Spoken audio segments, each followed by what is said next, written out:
ಆದ್ರೆ ಅವಳು ಹೋದ್ಮೇಲೆ ಸಂಭ್ರಮ ಅನ್ನೋದು ಮರೆ ಆಗೋಗಿದೆ. ಮತ್ತೆ ಈ ಮನೆಯಲ್ಲಿ ಆ ಸಂಭ್ರಮ ಶುರು ಆಗ್ಬೇಕು. ಅದೆಲ್ಲವೂ ನಮ್ಮ ದುರ್ಗನ್ಗೂ ಅಭ್ಯಾಸ ಆಗ್ಬೇಕು. ಅದಕ್ಕೇನೆ ನಮ್ಮ ನೆಂಟರಿಷ್ಟರನ್ನ, ಫ್ರೆಂಡ್ಸ್ನ, ನಮ್ಮ ಬಿಸ್ನೆಸ್ ಪಾರ್ಟ್ನರ್ಸ್ನ ಎಲ್ಲರನ್ನೂ ಇವಳಿಗೆ ಪರಿಚಯ ಮಾಡ್ಕೊಡ್ಬೇಕು. ಎಷ್ಟೇ ಆಗಲಿ ಮುಂದೆ ನಮ್ಮ ಮನೆ ಜವಾಬ್ದಾರಿಯನ್ನೆಲ್ಲ ಇವಳೆ ತಾನೇ ನಿಭಾಯಿಸ್ಬೇಕು.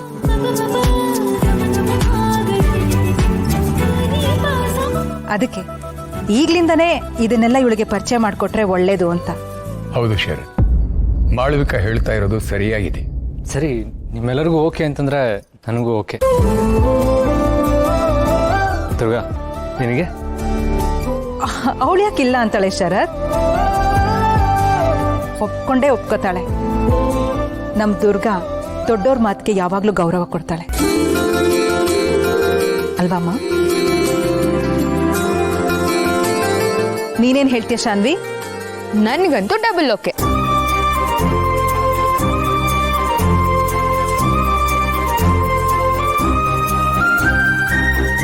ಭೇಷ್ ಮಾಳ್ವಿಕಾ, ಎಷ್ಟು ಈಸಿಯಾಗಿ ಎಲ್ರನ್ನೂ ಕನ್ವಿನ್ಸ್ ಮಾಡ್ಬಿಟ್ಟೆ. ಭೇಷ್.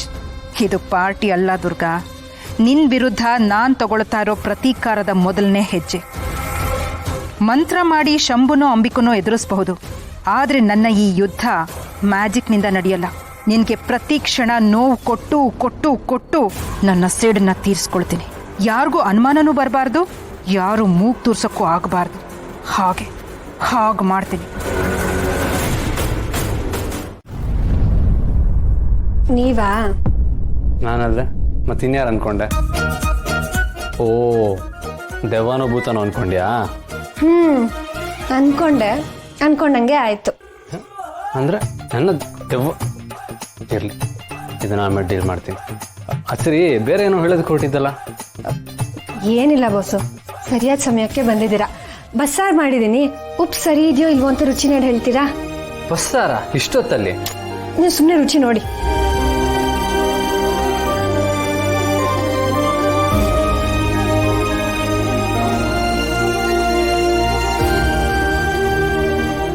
ಚೆನ್ನಾಗಿದೆ. ಅಲ್ಲ, ಆದ್ರೂ ಬಸ್ಸಾರು ಯಾಕೆ ಮಾಡಿದೆ? ಬಸ್ಸಾರು ಇನ್ನೇನಕ್ಕೆ ಮಾಡ್ತಾರೆ? ಮುದ್ದೆಗೋಸ್ಕರ. ನಂಗೆ ಗೊತ್ತು ದುರ್ಗಾ, ಇವಾಗ ಬಸ್ಸಾರು ಮಾಡೋದಕ್ಕೆ ಏನು ಕಾರಣ ಅಂತ. ಅದಾ ಬಾಸು, ನನಗೆ ಮುದ್ದೆ ಬಸ್ಸಾರು ಅಂದರೆ ತುಂಬ ಇಷ್ಟ. ನಂಗೆ ಭಯ ಆದಾಗೆಲ್ಲ ನಾನು ಮುದ್ದೆ ಬಸ್ಸಾರು ತಿಂತೀನಿ, ಆಗ ನಂಗೆ ಧೈರ್ಯ ಬರುತ್ತೆ. ಹೌದಾ? ಮತ್ತು ನನ್ನ ಪಾಲಲ್ಲಿ? ನಿಮ್ಮ ಪಾಲ ಯಾಕೆ? ಇನ್ನೇನು ತಿನ್ನಕ್ಕೆ? ನೀವ್ಯಾಕೆ ತಿಂತೀರಾ? ನಿಮ್ಗೇನು ಭಯ ಆಗಿದ್ಯಾ? ತುಂಬ. ಯಾಕೆ? ನೀ ನನ್ನ ಮುಂದೆ ಇದೆಯಲ್ಲ ಅದಕ್ಕೆ.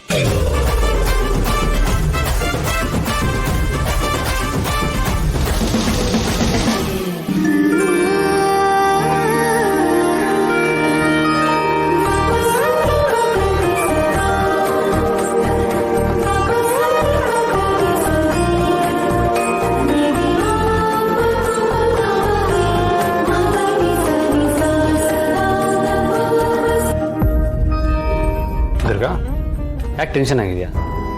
ಅದು ಬಾಸು, ನಂಗೆ ಈ ಪಾರ್ಟಿ ಎಲ್ಲ ಹೊಸದಲ್ವಾ, ನಂಗೆ ಅದನ್ನ ನೆನ್ಸ್ಕೊಂಡ್ರೆ ಭಯ ಆಗುತ್ತೆ. ಅರೆ, ಇದ್ರಲ್ಲಿ ಭಯ ಪಡುವಂಥದ್ದೇನಿದೆ? ಅಲ್ಲ, ಇಟ್ ವಿಲ್ ಬಿ ಗುಡ್. ನೀನು ನಾರ್ಮಲ್ ಆಗಿ ಹೇಗಿರ್ತೀಯೋ ಹಾಗೆ ಇದ್ರೆ ಆಯಿತು. ನಿನ್ಗೆ ಯಾರು ಏನು ಪ್ರಶ್ನೆ ಮಾಡಲ್ಲ. ಡೋಂಟ್ ವರಿ, ನಾನು ಹೆಂಗಿದ್ರು ನಿನ್ನ ಜೊತೆ ಇರ್ತೀನಲ್ಲ. ಆದ್ರೂ ಬಾಸು ದುರ್ಗಾ, ನಮ್ಮ ಮನೆಯವರೆಲ್ಲ ಯಾವಾಗಲೂ ನಿನ್ನ ಜೊತೆಲಿದ್ದಾರೆ, ಅಲ್ಲೂ ಇರ್ತಾರೆ. ನೀನೇನು ತಲೆ ಕೆಡಿಸ್ಕೊಂಬೇಡ. ನೋಡು, ಅದನ್ನು ನೀನೊಂಥರ ಎಕ್ಸ್ಪೀರಿಯನ್ಸ್ ಮಾಡಬೇಕು. ಅವೆಲ್ಲ ಹೊಸದಲ್ವಾ, ಚೆನ್ನಾಗಿರತ್ತೆ. ಆ್ಯಂಡ್ ಯಾರು ಏನೇ ಹೇಳಿದ್ರು ನೀನು ತಲೆ ಕೆಡಿಸ್ಕೊಂಬೇಡ. ನಾವೇನು ಅಂತ ನಮಗೆ ಗೊತ್ತಿದ್ರೆ ಸಾಕು.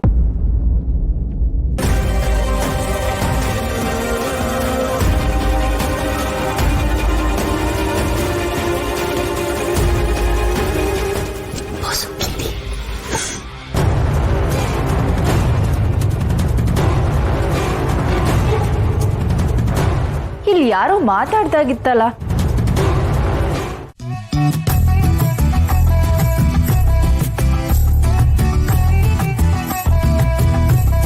ಇದು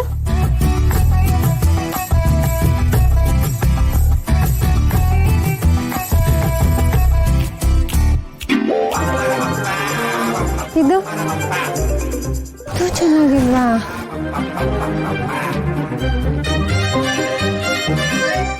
ಹೋಗ್ಲಿ ಇದು. ದುರ್ಗಾ, ಒಂದಾದ್ರೂ ಚೆನ್ನಾಗಿರೋ ಸೀರೆನ ಇಟ್ಕೊಂಡಿದ್ಯಾ ನೀನು? ಅಲ್ಲ, ಹೇಳಿ ಕೇಳಿ ನೀನು ಇಷ್ಟು ದೊಡ್ಡ ಮನೆ ಸೊಸೆ, ದೆವ್ವಾಗಿರೋ ನನ್ಗೇನೆ ಇಷ್ಟು ಚೆನ್ನಾಗಿರೋ ಸೀರೆಗಳನ್ನ ಕೊಟ್ಟಿದ್ಯಾ. ನೀನ್ ನೋಡಿದ್ರೆ ಒಂದ್ ಚಿಕ್ಕ ಪಾರ್ಟಿಗೆ ಒಂದ್ ಚೆನ್ನಾಗಿರೋ ಸೀರೆನ ಇಟ್ಕೊಂಡಿದ್ಯಾ?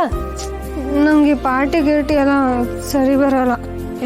ಆಗ್ ಬರಲ್ಲ ಅಂದ್ರೆ ಆಗ್ ಬರ್ಸ್ಕೋಬೇಕು. ದೊಡ್ಡ ಮನೆಗೆ ಬಂದ್ಮೇಲೆ ಇದೆಲ್ಲ ಕಾಮನ್. ಹೋಗ್ತಾ ಹೋಗ್ತಾ ನಿನ್ಗೆ ಎಲ್ಲ ಗೊತ್ತಾಗತ್ತೆ. ಸ್ಟಾರ್ಟಿಂಗ್ ಅಲ್ಲಿ ನನಗೂ ಇದೆಲ್ಲ ಗೊತ್ತಾಗ್ತಿರ್ಲಿಲ್ಲ. ನೀನೊಂದು ಕೆಲಸ ಮಾಡು, ಶಾಪಿಂಗ್ ಮಾಡು. ಮಾಲ್ಗಳಿಗೆ ಹೋದ್ರೆ ಎಲ್ಲಾನು ಸಿಗತ್ತೆ, ಅಲ್ಲೇ ಸಾರಿ ತಗೊಂಡ್ಬಿಡು. ನೀವು ಸುಮ್ಮನೆ ಇರಿ, ಅದೆಲ್ಲ ಸರಿ ಬರಲ್ಲ. ನನ್ನ ಜೀವನದಲ್ಲಿ ಇದುವರೆಗೂ ನಾನು ನೋಡಿರೋ ಒಂದು ದೊಡ್ಡ ಕಾರ್ಯಕ್ರಮ ಅಂದರೆ ನಮ್ಮೂರಿನ ಜಾತ್ರೆ. ನಾನು ಅಲ್ಲೇ ಗೊತ್ತಾ ಪ್ರತಿ ವರ್ಷ ಬಟ್ಟೆ ತಗೊಳ್ತಾ ಇದ್ದಿದ್ದು. ಆಯ್ತಮ್ಮ ತಾಯಿ, ನೀನ್ ಅವಾಗ ಹಾಗಿದ್ದೆ, ಆದ್ರೆ ಯಾವಾಗ್ಲೂ ಹಾಗೆ ಇರ್ಬೇಕು ಅಂತ ಅನ್ಕೊಂಡಿದ್ಯಾ? ನಂಗೊಂಥರ ಇದೆಲ್ಲ ಕೃತಕ ಅನ್ಸುತ್ತೆ. ಎಲ್ರು ಬರ್ತಾರೆ, ನಮ್ಮನ್ನ ನೋಡ್ತಾರೆ, ನಾವು ಹಾಕೊಂಡಿರೋ ಬಟ್ಟೆ, ನಾವು ಮಾತಾಡೋ ರೀತಿ, ಇದನ್ನೆಲ್ಲ ನೋಡಿ ನಮ್ಮನ್ನ ಅಳಿತಾರೆ. ನಂಗಿದೆಲ್ಲ ಒಂಥರ ಸಂಕೋಚ ಅನ್ಸುತ್ತೆ. ನನಗೆ ನನ್ನ ಪಾಡಿಗೆ ನಮ್ಮ ಮನೇಲಿದ್ರೆ ಅದೇ ಖುಷಿ. ದುರ್ಗಾ, ನಾನು ಥೇಟ್ ನಿನ್ ಥರನೇ ಇದ್ದೆ. ಆದ್ರೆ ನೀನು ಬೇರೆಯವ್ರಿಗೆ ಏನ್ ಮಾತಾಡ್ಕೋತಾರೆ, ಏನ್ ಯೋಚಿಸ್ತಾರೆ ಅಂತ ತಲೆ ಕೆಡ್ಸ್ಕೋಬೇಡ. ನಿನ್ಗೆ ನಿನ್ ಮೇಲೆ ನಂಬಿಕೆ ಇದ್ರೆ ಸಾಕು. ದೊಡ್ಡ ಮನೆಯಲ್ಲಿ ಇದೆಲ್ಲ ಕಾಮನ್. ಆದ್ರೂ ಏನೋಪ್ಪ, ಈ ಜನರೆಲ್ಲ ಸರ್ಕಸ್ಗೆ ಜೋಕರ್ನ ನೋಡಕ್ ಹೋಗ್ತಾರಲ್ಲ, ಹಂಗಾಯ್ತು.